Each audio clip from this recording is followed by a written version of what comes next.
In modern media, whether it's sci-fi movies, sports highlight reels, or productivity blogs, we frequently see elite skill portrayed as a magical superpower. It looks completely effortless, a tension-free zone where the performer simply glides through the challenge. This cultural obsession has fueled a highly distorted version of a concept called flow.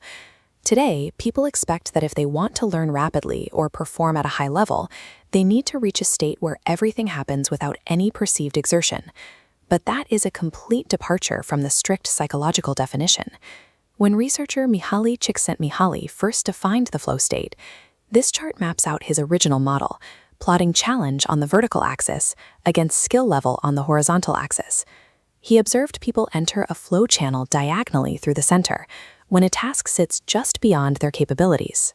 As long as they stayed within this strict parameter, they experienced a general sense of well-being and a feeling of completely frictionless execution. The modern era assumes this frictionless zone is the engine for acquiring entirely new skills. It is not. If you want to expand capabilities, the flow channel's upper boundary represents a hard physiological limit. Flow is the maximal expression of a complex, learned skill you already possess.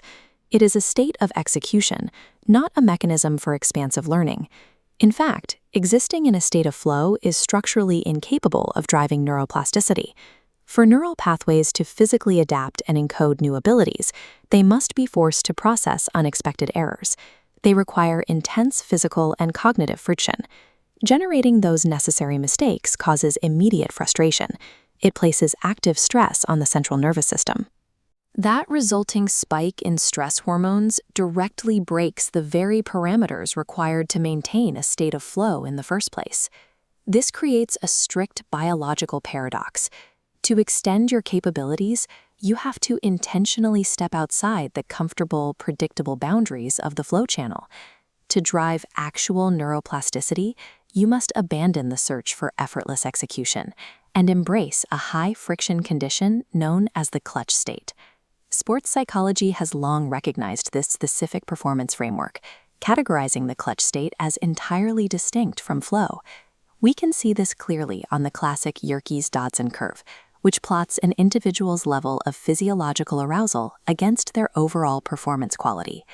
The absolute optimal level of arousal required to execute a highly demanding task sits precisely at the highest apex of this bell curve. The prevailing assumption is that the only way to operate at this peak is to be dialed in, experiencing an effortless flow. Yet physiological data reveals that two vastly different subjective experiences can yield the exact same elite output at the top of that curve. When an athlete enters a clutch state, they remain at that optimal peak of arousal, but the execution feels like a grueling slog. It requires intense, grinding cognitive and physical labor to get the job done. Elite execution happens frequently when the process feels terrible. An effortless sensation is never a biological prerequisite for peak output. When a physical or cognitive challenge demands extreme effort, the nervous system mobilizes heavy energy reserves, creating a sudden onset of high physiological arousal. So, what prevents a high-friction clutch state from simply devolving into panic and retreat? The answer lies within the brain's internal architecture, specifically deep within the structures that process effort and challenge. Tenacity is regulated by a specific node called the anterior mid-cingulate cortex, or AMCC. Dr. Joe Parvizi at Stanford demonstrated this through direct neurosurgery experiments, applying electrical stimulation to the AMCC in human subjects. When the AMCC is artificially stimulated, subjects report an intense sensation of an impending challenge, coupled with a distinct physical urge to lean in and fight through it. The clutch state is not a mindset you choose. It is the active biological engagement of this specific tenacity circuit, holding you in the fight. Activating this exact tenacity circuit is how a human being scales basic movements into world-class ability over time. Skill development follows a strict, multi-tiered progression. It begins at the baseline, entirely unskilled. Through initial repetition and error correction, the brain establishes basic competence, moving into the skilled tier. Mastery is the perfection of those known variables. A master operates safely and comfortably within the established flow channel, relying on heavily myelinated neural pathways. Virtuosity sits one level higher. It requires the master to intentionally leave the flow channel, invite the unknown, and risk total failure. This is the moment a physical body moves aggressively beyond its established safety limits, forcing the nervous system to adapt to extreme momentum in real time. Formula One legend Ayrton Senna provides one of the clearest historical examples of this virtuosity tier. During his legendary qualifying laps at Monaco, Senna pushed his car so far beyond his conscious capacity that it induced a dissociative edge state. He was executing seconds faster than his rivals, detached from the mechanical input, purely reacting to extreme friction. We see the same biological demand in extreme adventure sports like free solo climbing or highlining, where introducing strict death consequences forces immediate, unyielding neural adaptation.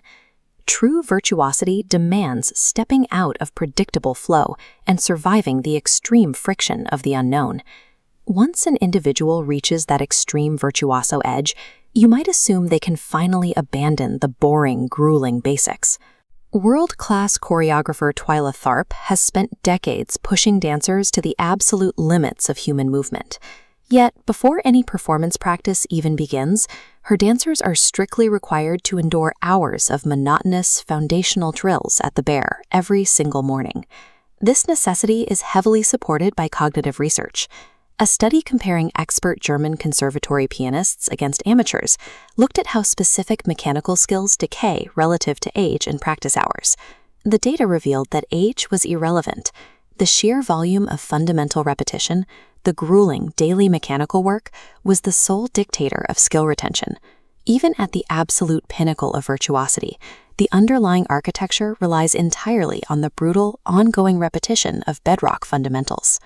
This continuous requirement for repetition plays out visually on this longitudinal scatterplot, mapping hundreds of individual training sessions across months and years. Elite athletic programs manage this exact reality through a framework known as the rule of thirds. When tracking performance over time, roughly the top third of the data will be optimal. Everything clicks, and the athlete successfully expresses their skill in a near flow state. The middle third represents average baseline maintenance. The work gets done and performance is adequate but uninspired. The final third are the miserable days. These sessions are an absolute slog, requiring intense AMCC activation and heavy limbic friction just to complete the basic requirements. That grind is a biological necessity. Surviving those brutal sessions is exactly how the nervous system determines that it needs to build new capacity. The relentless search for flow is a delusion that actively prevents growth.